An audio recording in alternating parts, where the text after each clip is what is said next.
I never back then I never thought I'd ever settle down, but I'd always be a traveler. And when I come here, kind of grew into the place, and my daughter was born here in the Kootenay, so that's probably the reason that it made it home for me.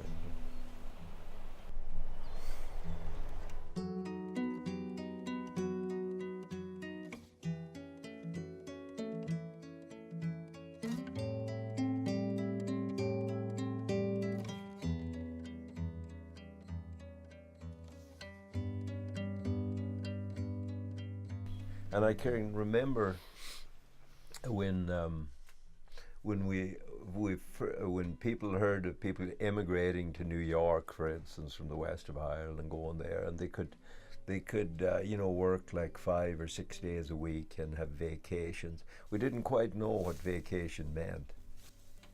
It was a new idea that you could have a holiday, and because people with small farms and cattle and all this stuff going on all the time couldn't even have that idea. But so when people learned about this other way of life, they felt like what they were doing was drudgery. That was that they didn't have. They couldn't travel. They didn't have the affluence. They didn't have the money. So it was poverty along with that simple lifestyle. But if for somebody to go back like I done is pretty rare. To to have that because I remember thinking when I grow up I'm never going to do this. So when you have that experience and you decide you want to get away from it, it just there was a few events in my life happened to make me realize, hey, that was a good life, and now that I appreciate that I had them experiences because they give me endurance for what I do.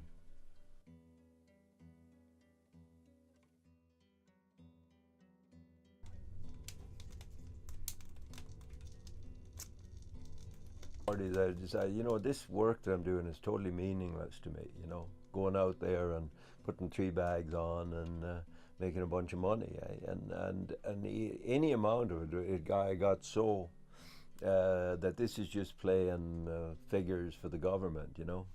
That it's not very effective, and it justifies cutting down more forests. So I decided I'm going to try not to have to do this, and that's when I decided to farm. Somehow I've never been really big in doing stuff for myself, and it has to be bigger than myself. Whatever. If I have to have a motive for what I do, otherwise I'm totally lazy. If it's to take care of my own needs and I'm totally lazy. Even fixing my hands, I let things go too far before I'm not motivated that way. So what motivates me is um, working with other people, but it has to be not just. It has to have some meaning to it. Like people like you, for instance, that come into my life that I've worked with. They're my heroes. Yeah, we have to have our heroes, and we have to have our. You see the good in humans, eh? And that's the way I find the good in humans. The people I work with, I find out who they are and what they're made of. And I might seem harsh on people and hard on people, and I am, and I'm never going to be different because I demand your attention. This isn't something that you might play at. When I have people that come want to learn something of me, I just come and watch me. I'll show you how I do it.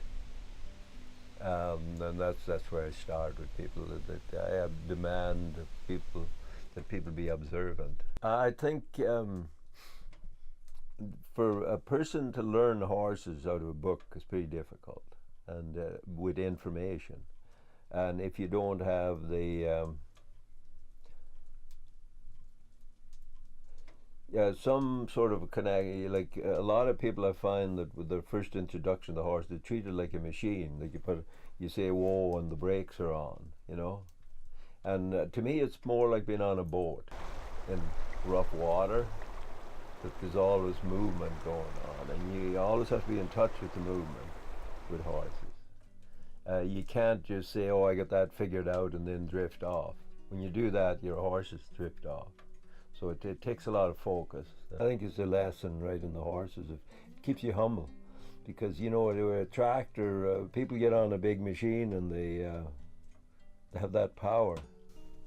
But with a horse, you have to be polite. You have to ask them. You have to get their willingness and attention. And with a tractor, you don't have to do that. Yeah.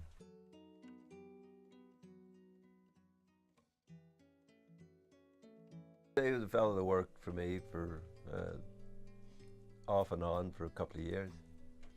He had potential, but he didn't get the fact that you had to be devoted. Like, I left him in charge of the cows one time, and one cow got pretty sick because he hadn't been doing what he said he was doing.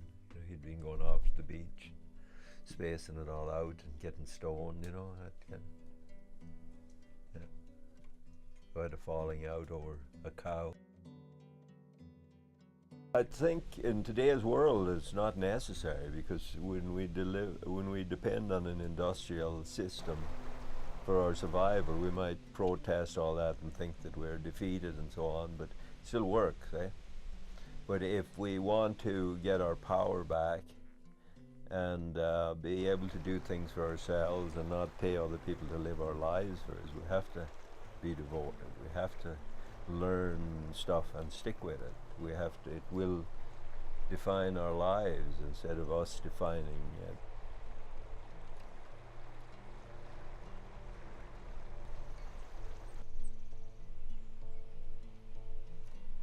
it. My name is Vince McIntyre. I'm a farmer, and I do woodworking, various. I'm a jack of all trades, you might as well call me. Yeah.